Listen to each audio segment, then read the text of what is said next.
Hey guys, it's Brennan the Paleo Dude. I'm here at Toys R Us in, I think it's Edmonton, and they've got like the usual stuff. Not a lot of selection, it's only this, and some figures down there, but I picked up new Saurus figure.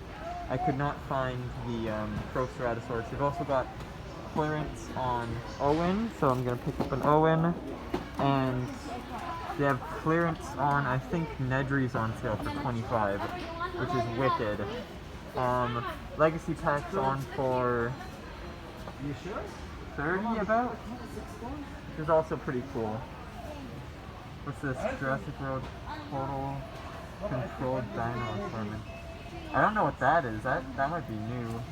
And we've got Jurassic World Sand Strike. I'm gonna have to look at what Total Control is. I'll look into that in a bit. So yeah, hope you guys enjoyed this little video, and I'll see you in the next one. Bye bye.